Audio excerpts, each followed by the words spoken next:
Le Grand Matin Sud Radio, 7h-10h, Benjamin Glaise, Cécile de Ménibus. Sud Radio, présidentielle 2022. La vérité en face. Il est 9h38, la vérité en face à cette guerre de la Russie contre l'Ukraine. Est-ce parti pour durer? C'est la question que l'on se pose aujourd'hui avec nos invités. Le général Jean-Bernard Pinatel, bonjour.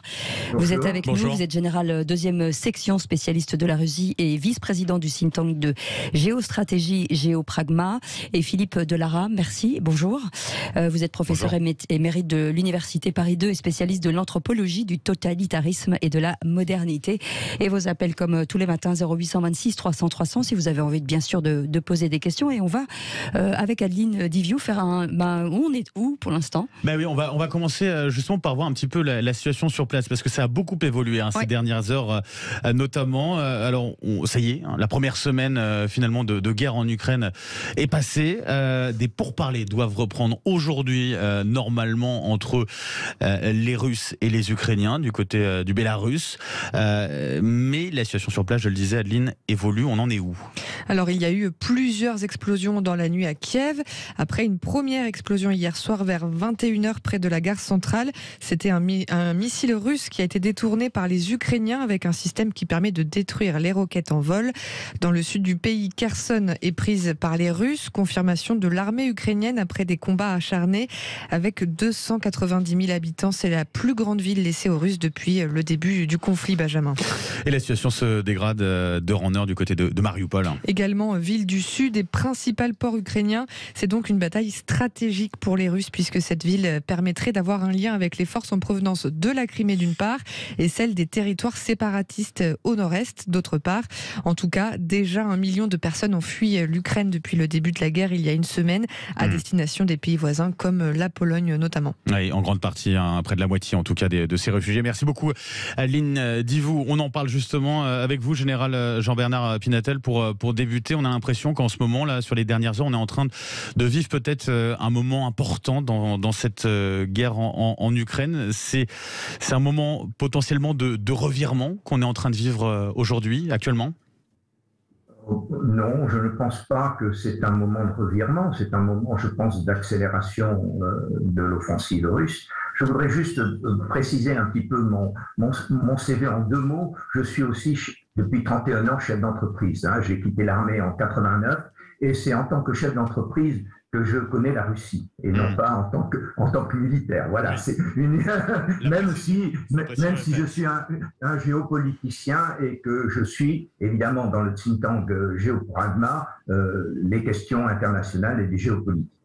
Oui, d'accord. La précision est faite, en tout cas, accélération vous disiez, de l'offensive russe, mais accélération alors que ces derniers jours, ça a été, pour le coup, assez compliqué du côté des Russes. On avait notamment cette colonne de blindés qui se rapprochait de Kiev et qui avançait très lentement. On en parlait tout à l'heure avec Nils Ackermann, photographe suisse qui connaît très bien l'Ukraine et qui disait on a des images notamment de matériel russe, pour le coup assez ancien, en partie sur cette offensive. C'est l'impression que ça donnait, c'est que sur ces premiers jours, il y avait une difficulté du côté russe à accélérer justement d'une certaine façon cette offensive.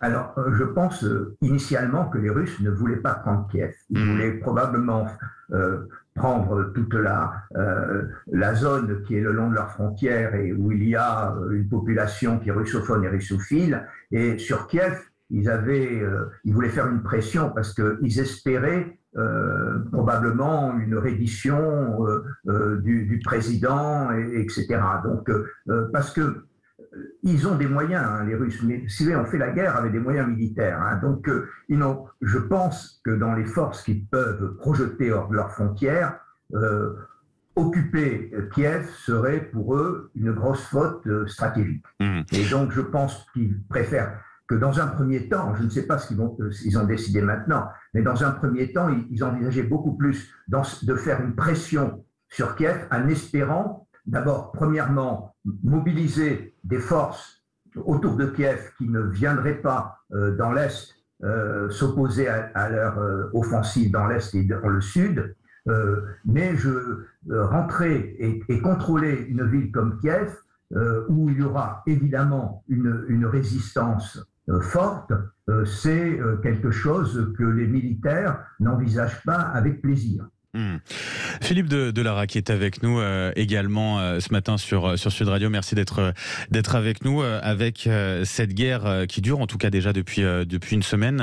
Il y a la question aussi de comment on fait la guerre, de quelle façon. Il y a la guerre sur le terrain avec les armes entre l'Ukraine et la Russie. Il y a la guerre économique, financière aussi menée par l'Europe et le reste de l'Occident aussi. Il y a la guerre de la propagande d'une certaine façon dans les médias, sur les réseaux sociaux. C'est quelque chose qu'on voit aussi monter de plus en plus d'heure en heure, de jour en jour. Auparavant, si vous me permettez, je voudrais rectifier un point de l'intervention du général. La population de l'Est de l'Ukraine est russophone, mais non pas russophile. Depuis le début de cette guerre, c'était une surprise, je pense, pour les Russes. On n'a vu nulle part, sinon les Russes ne se seraient empressés de nous le montrer, des scènes de fraternisation, etc.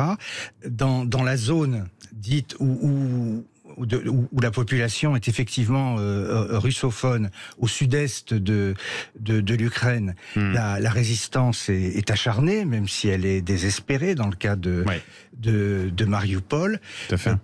Donc c'est un premier point. Et par rapport à votre question, moi je trouve que la propagande et le mensonge ont plutôt régressé depuis le début de cette guerre.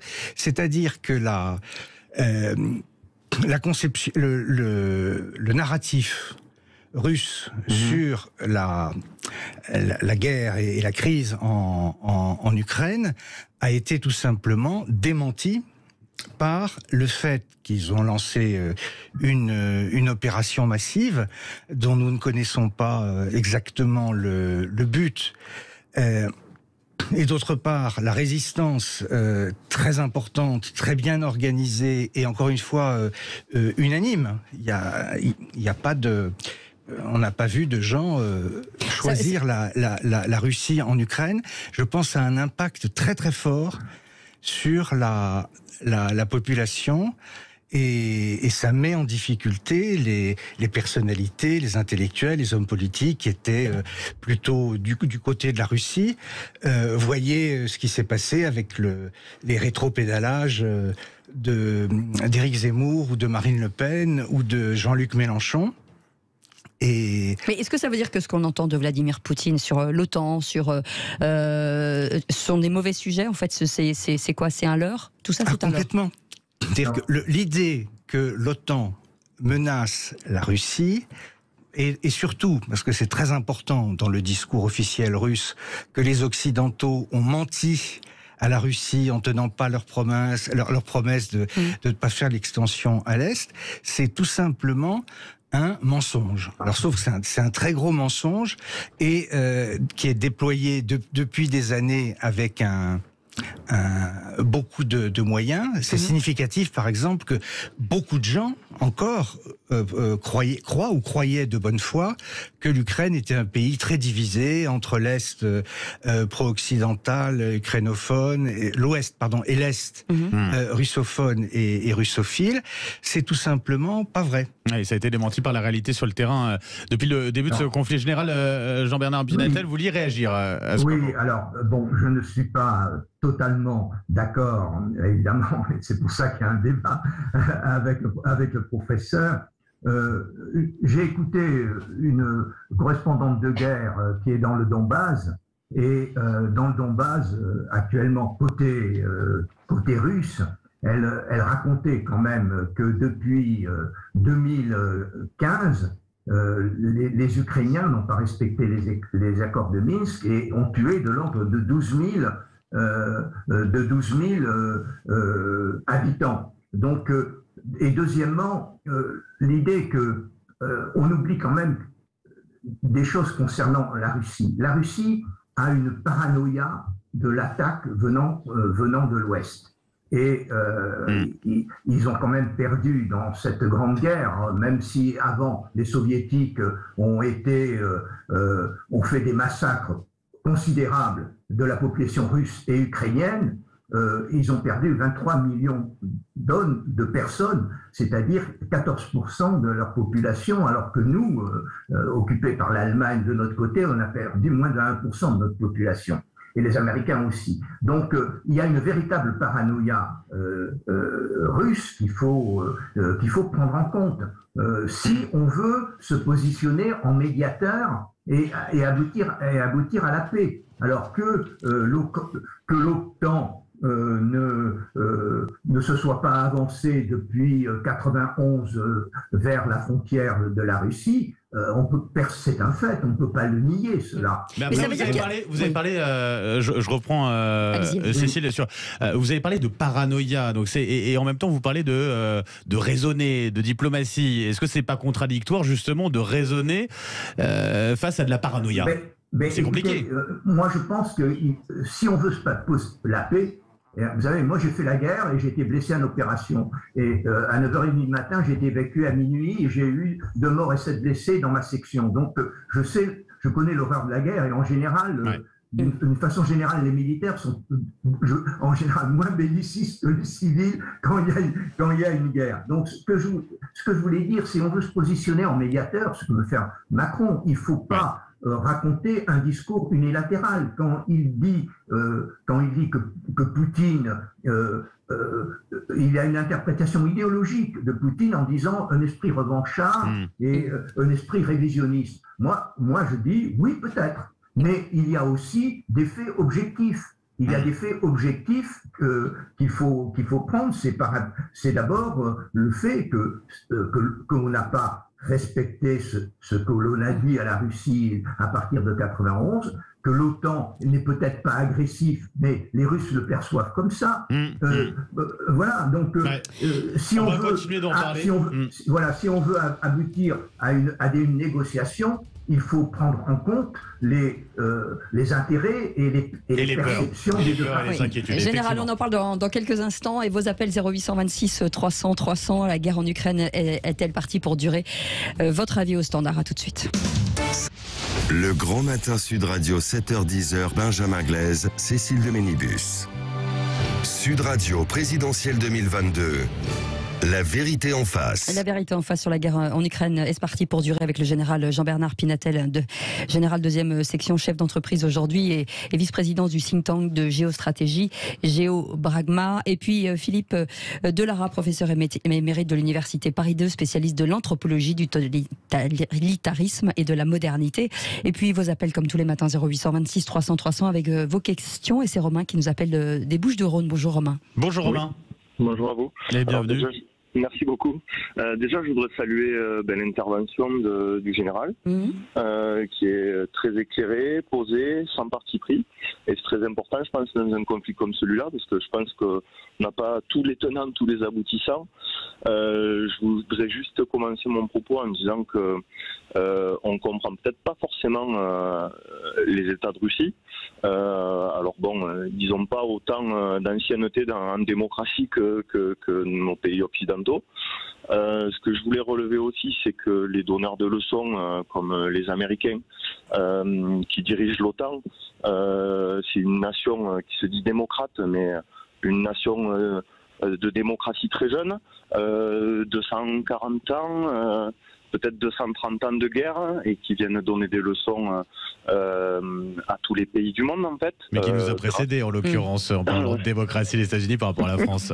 Oui, mais venez-en à votre point, mon cher Rémi, parce que si on veut réagir nos invités, justement, je suis désolé. Concernant le conflit, le général donc l'a rappelé, il y a eu des événements dans le Donbass où, en fait, la désinformation joue son rôle aussi. Donc je ne cherche pas à être pro-russe ou pro-ukrainien, c'est juste des faits. Après, concernant la durée de la guerre, je pense qu'ils ont pris, en fait, pour l'alimentation d'eau au niveau de la Crimée qui était coupée, ils vont, je pense, s'arrêter au niveau de Kiev, prendre toute la moitié est, et pour garder le pays en état de pseudo-conflit, pour que personne ne puisse intervenir et qu'il n'y ait pas de conflit général. Donc je pense que les missiles nucléaires, c'était juste pour se couvrir par rapport à leur avancée et à leur stratégie militaire. Romain, on va demander justement la réaction. On va faire réagir très rapidement parce que malheureusement, voilà. Après, il y a l'émission d'ailleurs de Valérie Expert spéciale sur justement l'hommage à Jean-Pierre Pernaut. On va faire réagir tout d'abord Philippe Delara. Oui, je voudrais réagir aux propos de votre auditeur, de Romain, et à ceux du général sur le Donbass. Les chiffres des pertes russes sont difficiles à contrôler, mais vous avez parlé de 12 000 morts. En Ukraine, il y en a eu 15 000, plus 1 500 000 déplacés. Avant la guerre actuelle, c'est-à-dire que la guerre qui dure depuis 8 ans, depuis 2014, depuis 2014 dans le Donbass, a provoqué le déplacement plus vers l'ouest du Ukrainien. 1 500 000 personnes. Il y en a aussi un certain nombre, mais on ne sait pas combien, qui sont partis vers la Russie pour échapper à la guerre. Mais 1 500 000 pour un pays de 44 millions d'habitants, c'est un chiffre. C'est un chiffre important. C'est un chiffre important. Et je voudrais faire remarquer une chose. On va conclure là-dessus. Allez-y. Oui, c'est que les soi-disant séparatistes du Donbass n'existaient pas avant 2014. Il y a jamais eu, il y a toujours eu un microclimat non pas séparatiste, mais anticapital dans le Donbass. C'était déjà le cas à l'époque soviétique vis-à-vis de Moscou. Mais il n'y avait pas du tout de séparatisme. Quand l'Ukraine est devenue indépendante, au référendum pour l'indépendance, le Donbass a voté à une majorité écrasante pour l'indépendance. Donc ça fait partie du.